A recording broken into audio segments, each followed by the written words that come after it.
कोटक सुदय विघ्नेश्वराय वरदाय स्वरूप्याय लंबोदराय सकलाय जगद्विताय नागाननाय श्रुति अग्न विभूषिताय गौरी सुताय गणनाथ नमो नमस्ते वक्रतुंड महाकाय सूर्यकोटि समप्रभ निर्विघ्नं कुरु मे देव शुभ कार्येषु सर्वदा श्री गणेशाय नमः। અત્યારે દાદાની પાસે અમારા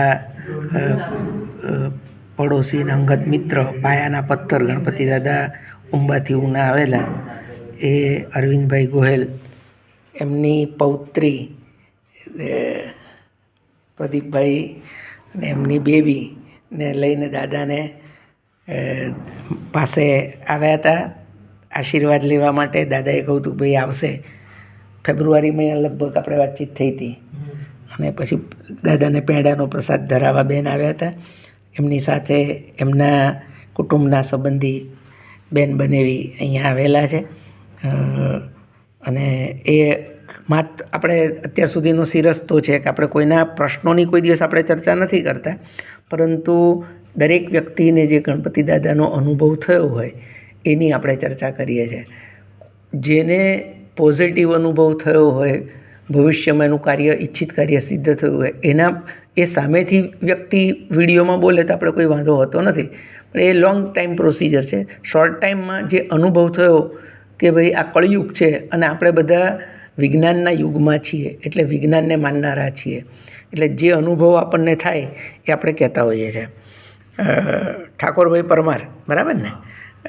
અહીંયા તમે દાદા પાસે આવ્યા અને કદાચ તમને કોઈએ પણ વાત કરી હોય, બેને વાત કરી હોય, અરવિંદભાઈએ વાત કરી હોય, પણ એ તમને તે વખતે એવું લાગે કે ભાઈ એવું હોય નહીં। મારા મનમાં એવું જ હતું, આપણને દરેકને એવું હોય એવું શક્ય નથી।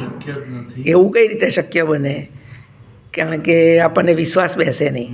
મારા દાખલા તરીકે અમે પોતે, હું અરવિંદભાઈ બધા અમે ઉંબા ગયા હતા તો અમને એવું જ લાગતું હતું કે ભાઈ એવું શક્ય નથી।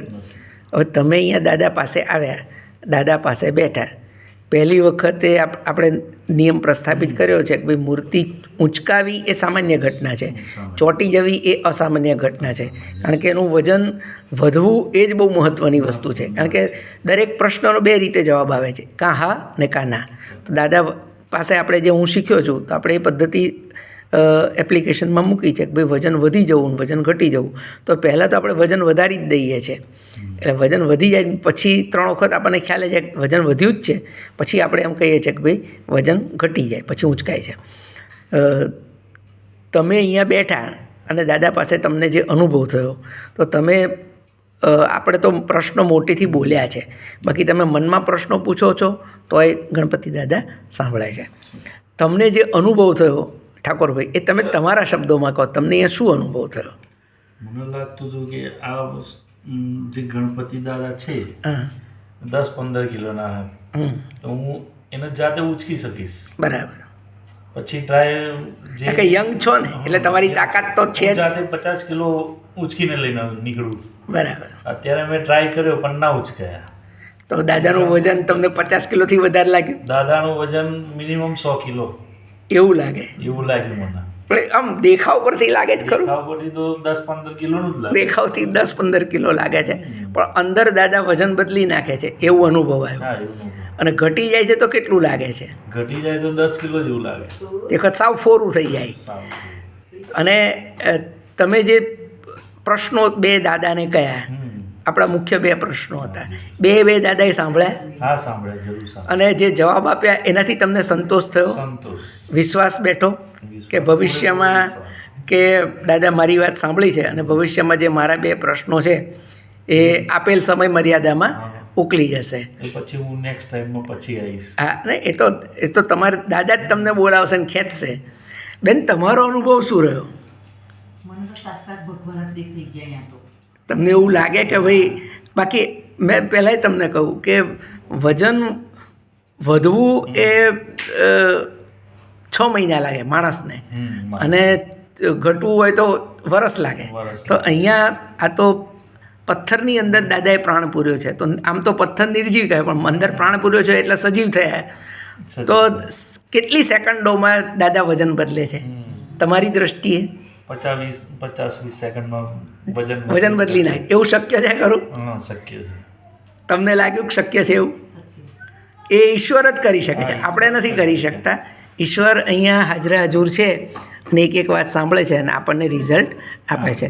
તમારી જે મનની ઈચ્છા છે, તમે ત્રણેય બાબતની દાદા જોડે વાત કરી, દાદાએ આશીર્વાદ આપ્યા, તો એ પ્રમાણે તમને 100% રિઝલ્ટ મળશે. જે તમારી ઈચ્છા છે અને જે તમારું એમણે દાદાએ આપેલ સમય મર્યાદા છે, એ સમય મર્યાદામાં તમારું કામ થઈ જશે.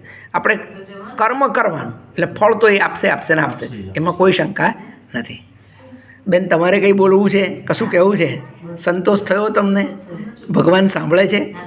આપણે મંદિરમાં જઈએ છીએ ને, તો મંદિરમાં ભગવાન પર આપણને શ્રદ્ધા છે કે એ આપણી વાત સાંભળે છે, પણ અહીંયા તમે અનુભવો છો ભગવાન મારી વાત સાંભળે છે. અને સાંભળે છે એટલું જ નહીં, અસંખ્ય લોકોના વિડીયો મેં બનાવીને મૂક્યા છે અને મૂકી રહ્યો છું કે ભાઈ જેના કામ થયા છે તો એ લોકો તો કહેવાના જ છે કે ભાઈ મારું આ કામ થઈ ગયું. અશક્ય કામ હોય તો એ ભગવાન કરતા હોય છે. ભગવાનની કૃપા, ભગવાનની કરુણા સૌની સાથે રહે, સૌને ઈચ્છિત ફળની પ્રાપ્તિ થાય, એવા ગણપતિ દાદાના આશીર્વાદ છે. અને એક લાઈવ વિડીયો પણ અત્યારે એક આપણે લઈ લઈએ. સહેજ આગળ આવતા રહેજો ઠાકોરભાઈ. દાદા, તમે ઠાકોરભાઈને અને બેનને જે આશીર્વાદ આપ્યા એ કન્ફર્મ હોય 100%.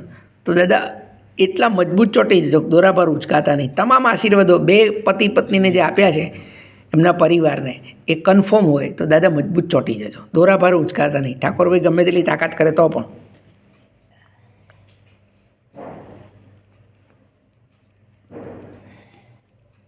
નથી ઉચકાતા.